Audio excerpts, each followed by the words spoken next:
Tonight's story takes us into a forgotten age of magic, where a young mage uncovers an ancient book buried in the shadows of his academy and awakens a power that should never have been found. The rain drummed softly against the high, arched windows of Ardentia Academy, the greatest school of magic in the Western Kingdoms. The corridors were quiet, the echoes of young voices long faded as the evening bells marked curfew. Yet one student still roamed the halls. Rowan Thorne, apprentice of the Third Circle, a boy of 17 with ink-stained hands and eyes full of wonder.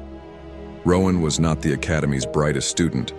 His fire spells fizzled more often than they flamed, and his potions had a bad habit of exploding at inconvenient moments.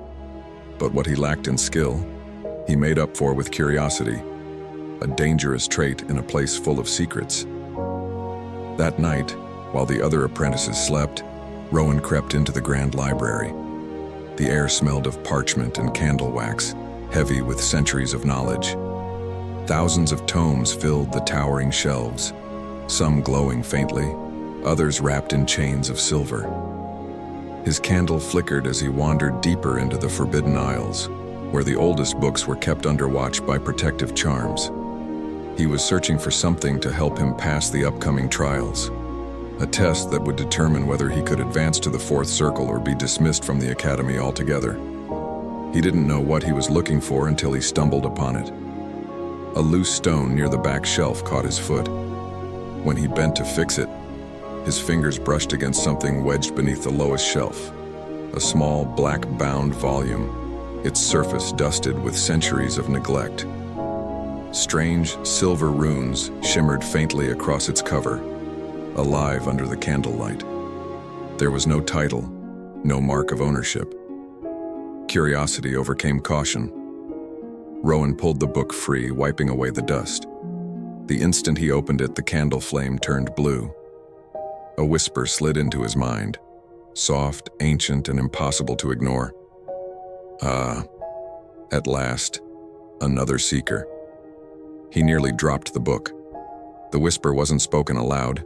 It crawled directly into his thoughts. The letters on the page shifted like living ink, rearranging themselves into words he somehow understood. Who are you? He whispered. I am the knowledge once forbidden, the power once caged. You, young mage, have freed me. Rowan's heart raced. He should have thrown it away, reported it to the librarian masters, but the words that followed froze him. I can make you great, Rowan Thorne. His name. The voice knew his name. How do you? I know all who crave power.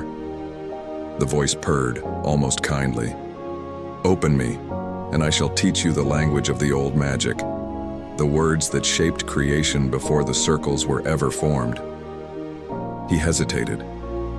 Every student at Ardentia knew the stories of the old tongue, the speech of gods and monsters forbidden since the Mage Wars. To speak it was to risk madness. To master it was to become something more than human. Rowan's candle sputtered. He turned a page. Strange symbols glowed, burning faintly red. His lips moved before he could stop them, echoing the alien script. The air around him rippled. Shelves groaned. The ink on nearby scrolls began to twist and crawl. Then silence. Rowan gasped. His hands trembled. But in that silence, he felt something, a pulse beneath his skin, warm and alive. Magic, stronger than anything he'd ever touched before. Yes, the whisper sighed with satisfaction. Now we begin. The next morning, the academy was abuzz. Strange phenomena had occurred overnight. Lights flickering without source, books turning to ash, statues bleeding molten gold. Rowan kept silent, the black book hidden beneath his robes. In class, when his instructor asked for a demonstration, Rowan raised his hand. He spoke a single word from the old tongue. The torch beside him erupted in blue flame. The class gasped. Even the instructor took a step back. "Where did you learn that?" she demanded. Rowan stammered. A dream, perhaps. I don't remember." But deep inside, he knew the truth, and so did the voice. That night, The whispers grew louder. The book urged him to open it again, to learn more. And though fear gnawed at him, Rowan couldn't resist. Night after night he returned to the library, unlocking new pages, spells that bent wind and stone, called rain from clear skies, and even glimpsed the threads of time itself. With each spell he grew stronger. With each word, the voice grew clearer. Until one night, as thunder rolled over the academy, Rowan dared ask the question that haunted him. Who are you really? The answer chilled him to his core. Once I was called Archelion, keeper of the deep flame. I was sealed away when mortals feared what they could not control. But you, my clever student, you have broken my chains. A shape began to form from the shadows, tall, cloaked, eyes burning like molten iron. Rowan stumbled back. You tricked me. No, Rowan Thorne, you sought power. I simply gave you what you desired. The air turned heavy. The walls of the library shuddered, and the wards that had protected the academy for centuries began to unravel.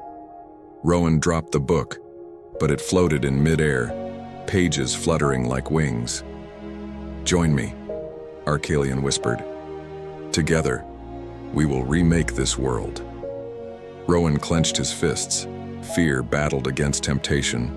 Visions filled his mind. Himself as Archmage, adored and unstoppable. But beneath that vision he saw something else. The academy burning, his friends screaming, the kingdom consumed by flame. No, he said, voice trembling. I won't be your vessel. The entity laughed, the sound shaking the foundations. You cannot stop what you've awakened. Rowan raised his hand, not in surrender but in defiance. He spoke the old tongue again, but this time he wove the words backward, reversing the flow of magic. The energy tore through him, searing his veins with fire. The book screamed, pages turning to ash. When the light faded, Rowan lay unconscious among the ruins of the library. The black book was gone, only a circle of scorched stone where it had been. Days later, when Rowan awoke in the infirmary, his instructor stood beside his bed. The library, the wards. It was you, wasn't it? She asked quietly. Rowan stared at his trembling hands. It was the book. I destroyed it. She nodded slowly. Some books never die, Rowan. They wait. He looked toward the window. The sky was bright and calm, yet somewhere in the back of his mind, a faint whisper remained. Soft, patient, promising that one day it would return. And though Rowan swore never to seek forbidden knowledge again, every night when the wind howled through the academy halls, he could almost hear the pages turning. Ah, at last, another seeker,